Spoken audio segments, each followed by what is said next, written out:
Welcome back to Hannity. More on the allegations that CNN blackmailed the user who created the anti-CNN Trump wrestling video. Senator Ted Cruz actually tweeted out earlier today that what CNN did could be illegal. Joining us now with a reaction, Fox News anchor and attorney Gregg Jarrett and Senior Vice President and Chief Strategy Officer of the Export-Import Bank of the United States, Anthony Scaramucci. All right, Anthony, I'm going to start with you. You, I think, more than anyone, have been a victim of CNN's fake news. You're a fighter. You took them on. You proved them wrong. I mean, they actually allege that you were under federal investigation for having some collusion with Russian officials. An absolute lie. You had to put yourself to the task of making it clear that it wasn't true. You could have sued them for a fortune and owned half the place. Why didn't you? Well, a number of reasons. I mean, as Greg was pointing out at the break, they mitigated the damages, but I also didn't think it was the right thing to do, given the fact that, I've had journalistic experience. I know that people make mistakes. This is huge. It's one thing to make a mistake, but to identify you as under investigation. But I see myself as working for the President of the United States. And so what is in the best interest of the President of the United States is for us to stay on the air and to prosecute or execute his agenda, to explain his economic policies, to explain his national security policies. And if I had gotten into a lawsuit with them, Judge, it would have led to me getting taken out of that position of advocacy. And so for me, if you weighed those two things, that was way more important because at the end of the day, I serve the president. You have always been very rational and very reasonable, although I suspect CNN is not playing in your home. No, I actually, I don't want, because I love Fox so much, but I mean, I'll tell you what, you have to watch them because it's like the Red Sox watching the Yankees. It's like part of your scouting experience, you know what I mean? All right, Gregg Jarrett, all right.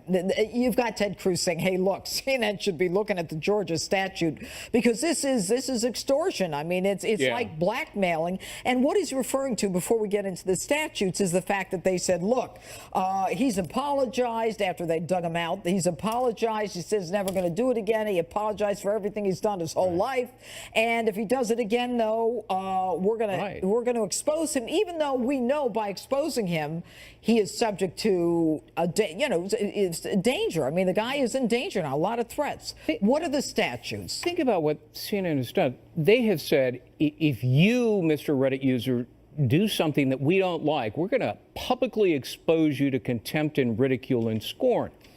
That's a violation of the law, and Ted Cruz is right, only he cited the wrong law.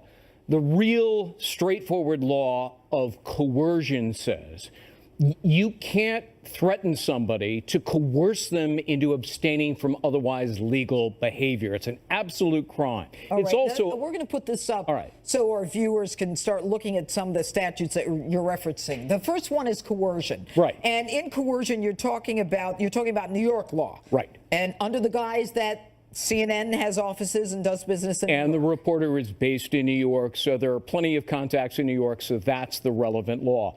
Then you also have a federal law. It's called conspiracy against rights.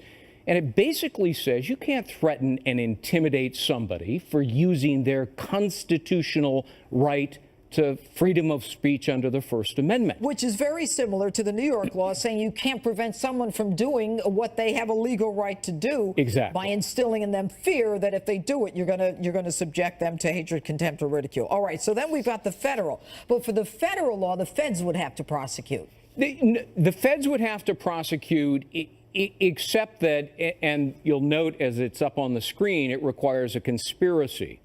Two or more people. Right. But this reporter didn't do this alone because contained in his story is the editorial statement policy.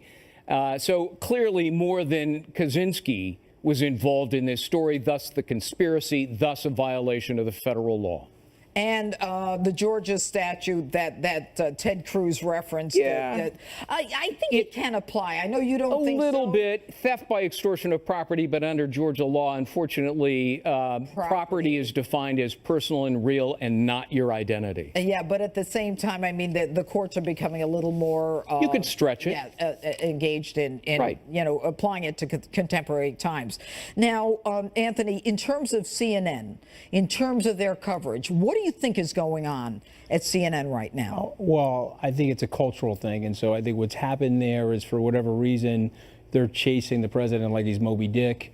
Management there is Captain Ahab. It didn't end well for the captain or the boat at the end of the story. And so sometimes when you lose sight of your moral compass and your grounding of what you need to do in terms of your editorial coverage, you're running amok now. And so hopefully this will bring the pendulum back for them, and there'll be less than, say, 93% negative coverage, Judge, on the president, because I think people are starting to tune them out as it relates to what they're saying about the president. So I think that's been effective for the president this week. But given the fact that there have been so many media corrections and retractions, it makes it clear, I mean, I would think the average viewer, that, you know, this is coming from on high. Not everybody's going to violate journalistic standards, you know, so that they can just get a story out there. It's almost as though there is this prophylactic, we're going to protect you if you know, destroy President Trump.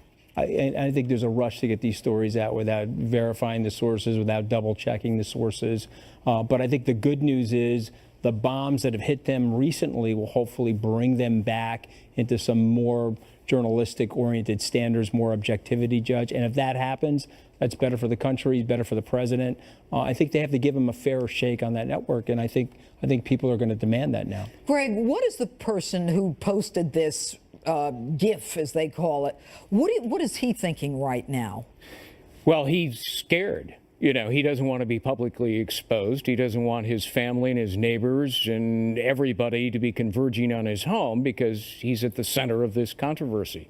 But the real controversy rests at CNN. And Anthony's right, his comparison to Captain Ahab, whose hatred robbed him of all caution and reason. He became the personification of fanaticism, and that is CNN. For those of us that didn't take English literature, that is the guy that chased Moby Dick all over the place. Okay, Right. Herman Melville wrote the story, it led to his own demise. But it is a hatred. sign about hubris and pride and ego overtaking you and making you lose your judgment. Gentlemen, thank you very much for both the literary, legal, and the educational input on this story.